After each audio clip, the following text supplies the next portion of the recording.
Hello dear students, hope you are fine. आज हम पढ़ेंगे माइक्रो ऑर्गेनिजम्स के बारे में. पहला लेक्चर है माइक्रो ऑर्गेनिजम्स पर और कुछ इंट्रोडक्शन करेंगे माइक्रो ऑर्गेनिजम्स पर. Micro means small which can not be seen with necked आई, जो आम आंख से ना देखे जा सके, और ऑर्गेनिजम्स कहते हैं जानदारों को. So let's begin. Study of microorganisms and their effect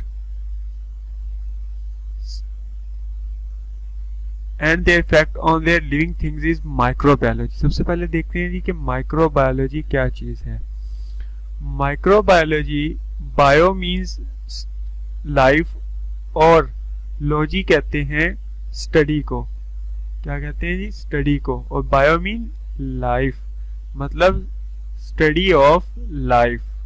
और साथ में जो हमने माइक्रो मिलाया तो इसका मतलब है कि ऐसे जानदारों की जिंदगी का मुताला करना जो आम आंख से नजर नहीं आ सकते, जिन्हें हम सिर्फ माइक्रोस्कोप की मदद से ही देख सकते हैं.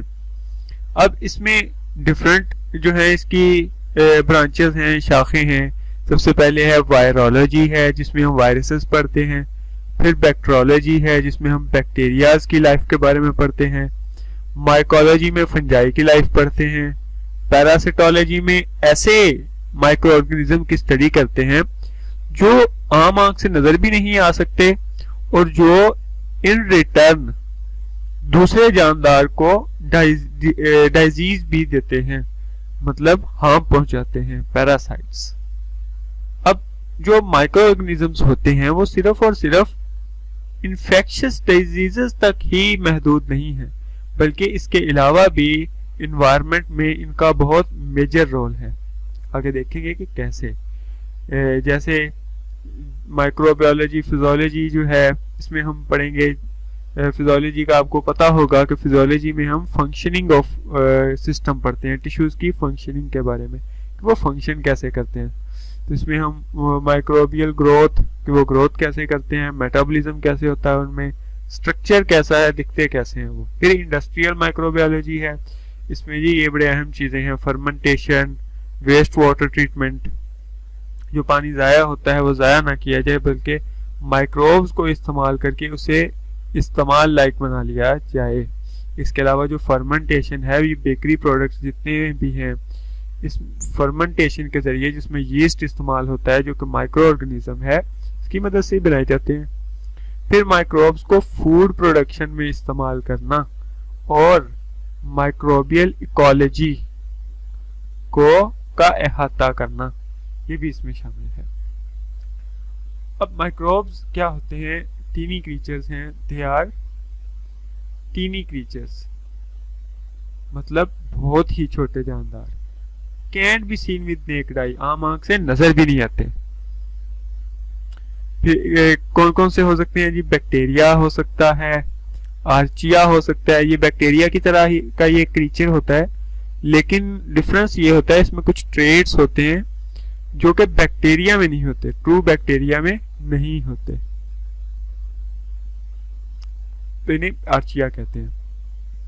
फिर फंजाई, जिसके बारे में हमने पीछे भी पढ़ा कि माइकोलॉजी, इसकी स्टडी को माइकोलॉजी कहते हैं. फिर प्रोटिस्ट्स हैं.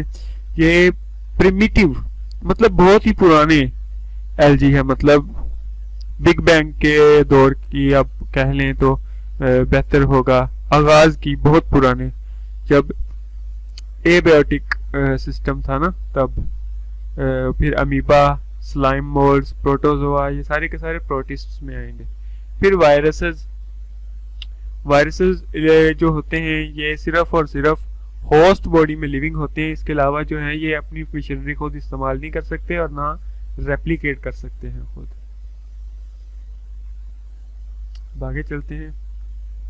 जी हिस्ट्री ऑफ माइक्रोबायोलॉजी.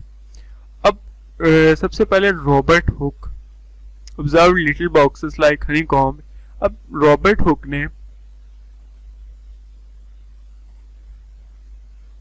हुक ने हनीकॉम्ब लाइक स्ट्रक्चर्स को देखा एक प्लांट के बार्क में. प्लांट बार्क क्या होता है? अपने दरख्त के ऊपर, किसी भी ट्री के ऊपर